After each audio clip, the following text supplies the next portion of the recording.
A empresa foi condenada a pagar R$ 15 mil em indenização por danos morais a uma ex-funcionária após exigir que ela retirasse as tranças afro do cabelo. Na época, a vítima chegou até a denunciar o caso por meio de um vídeo nas redes sociais. A gente mostrou esse caso aqui no nosso Fenômeno Fica Alerta na época. Eu vou trazer a Mônica Hermílio ao vivo agora, para que a Mônica possa nos trazer informações, porque, Mônica, a defesa vai recorrer da decisão porque achou pequena a penalidade aplicada, é isso mesmo? Bom dia. Exatamente isso, Wilson. Achou pequeno, né, essa multa, essa indenização de R$ 15 mil. Bom dia para você, bom dia para todo mundo que está acompanhando o Fique Alerta.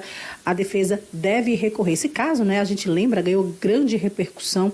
Ela foi contratada por essa empresa em 2024, no finalzinho de 2024, e em janeiro de 2025 resolveu começar o ano, mudar o visual e colocar tranças afro. Foi aí que a dona da empresa, né, pediu gentilmente que ela não utilizasse aquelas tranças. Lógico, ela trouxe o caso à tona nas redes sociais, indignada, porque faz parte da identidade dela, de quem ela é e do livre-arbítrio, né, do direito que ela tem sobre o cabelo dela. Ela que decide, a gente que decide, você em casa decide o que é que você usa no seu cabelo ou não. Inclusive, essa semana a gente falou, não foi, Wilson, sobre a questão de fardamento. As empresas podem determinar que o funcionário utilize fardamento. O fardamento, não como você prende, solta, corta ou deixa o seu cabelo. A gente, inclusive, recebeu um vídeo do advogado de defesa, né, da jovem que acionou a justiça por conta dessa questão, o Pedro Gomes, que falou sobre recorrer nesse caso. Vamos ouvi-lo. O motivador, a motivação da empresa em proibir, né, a Gabriela de utilizar as suas tranças nagô, de utilizar o seu penteado afro, era tão somente o racismo, né? Entender que aquele penteado não era aceito, não era visto como um penteado padrão para estar dentro de um ambiente corporativo, de um ambiente do escritório e receber clientes, né, e receber pessoas que para atender o público.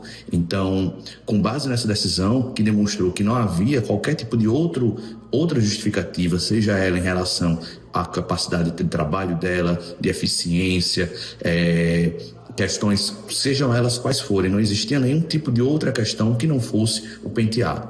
Então, assim, o juiz determinou, sim, que aquela foi uma dispensa discriminatória, que aquilo foi motivado única e exclusivamente por racismo institucional e determinou o pagamento de danos morais a Gabriela. Em que pese que a gente entenda que talvez o único porém dessa decisão tenha sido o valor da indenização, que fatalmente ele vai ser discutido, né, ele vai ser rediscutido em outras instâncias. A gente entende que foi uma vitória muito grande, né, para a população negra alagoana, para que se demonstre que atitudes como essa de outras empresas, elas não serão mais aceitas, elas não serão aceitas nem socialmente, nem serão aceitas pela justiça. E a gente continuará vigilante para que isso nunca mais se repita com mais ninguém. Portanto, está aí. A defesa, né, vai recorrer dessa decisão, né, julgando que foi pequeno diante do constrangimento, diante de tudo que fez a Gabriela sentir. Agora a gente vai entender legalmente sobre isso. A empresa pode determinar? Porque eu falei aqui enquanto cidadã.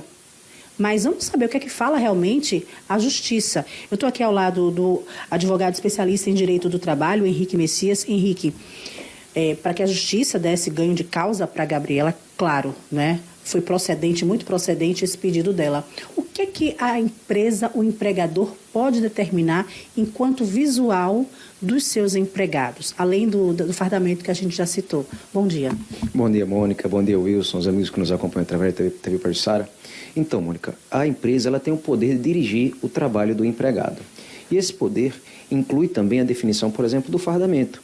A gente sabe que em algumas situações o fardamento é necessário por questões de segurança, pela exposição do trabalhador ao sol, por exemplo, que essas situações, né, ele tem que usar um fardamento adequado. Se ele está trabalhando no trânsito, ele tem que usar um fardamento adequado para que ele se destaque para os carros, etc. Mas isso se limita à segurança do trabalhador ou ainda à saúde daquele trabalhador. não se pode de forma nenhuma você limitar a expressão daquele trabalhador, né, na forma como ele se veste, na forma como ele usa o cabelo, o trabalhador ou da trabalhadora, a gente está tratando do caso da trabalhadora, se usa trança, se deixa de usar trança, a cor que pinta as unhas, se pinta as unhas ou se não pinta as unhas. Então, nada disso pode ser definido pela empresa. A empresa vai olhar sempre para a saúde e segurança do trabalhador, mas nada além disso. Então, se vai além disso, pode-se entender que é uma questão de discriminação e, nesse caso específico, foi o que se entendeu e, por isso, a imposição de uma indenização. O advogado, né, achou pequena a indenização. Caberia outros valores, outros agravantes nesse caso? Veja, depende muito do que foi descrito, o que está no processo que está na Justiça do Trabalho. Né? Depende do potencial econômico da empresa também. Então, uma série de situações que foram consideradas, é claro, pelo magistrado que impôs a condenação, mas como o colega, doutor Pedro, vai recorrer, já recorreu, na verdade, né? O tribunal vai analisar novamente o valor. Pode ser que sim, que seja aumentado, pode ser até que seja diminuído, vai depender muito das circunstâncias do caso. Mas o que fica claro é que, infelizmente, foi praticado um ato discriminatório e, por isso, a imposição do pagamento da indenização. Henrique, muitas pessoas todos os dias, né, passam por situações constrangedoras mediante sua opção sexual, sua opção religiosa, sua cor, seu cabelo, como a gente viu nesse caso agora. O que as pessoas devem fazer ao se sentirem, né, oprimidas por um desses fatores? Perfeito, Mônica. Primeiro, não se admite absolutamente prática de nenhum ato discriminatório no ambiente de trabalho. Isso precisa ficar muito claro para os amigos empresários e empregadores também que estão acompanhando. Então, você pode sim delimitar as regras do trabalho daquele seu colaborador, mas nunca praticar atos discriminatórios. De qualquer forma, em relação a sexo, em relação à opção sexual, em relação à cor, em relação a uma opção religiosa, não se admite que isso aconteça. Se infelizmente isso vem acontecer, e a gente sabe que acontece, o trabalhador pode sim procurar o sindicato que representa a sua categoria, pode procurar o Ministério do Trabalho, o Ministério Público do Trabalho, a Justiça do Trabalho através de um colega advogado especialista.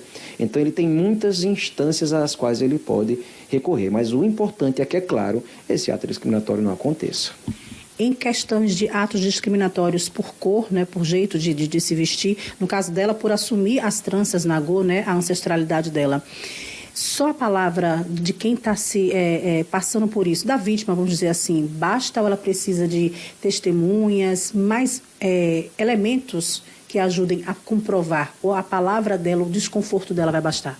Veja, ela precisa provar, Mônica, tá? Mas o simples fato dela ter uma mensagem, por exemplo, de uma pessoa, de um gerente, do empregador, dizendo que ela precisa retirar as tranças é o suficiente para que a prova aconteça. E a partir do momento que a prova aconteça, a gente tem sim a indenização, mas sim, a prova precisa acontecer. Simplesmente informar não é o suficiente, pelo menos na nossa justiça. Mas a prova não é difícil de fazer não, porque a gente sabe que infelizmente essas coisas acontecem.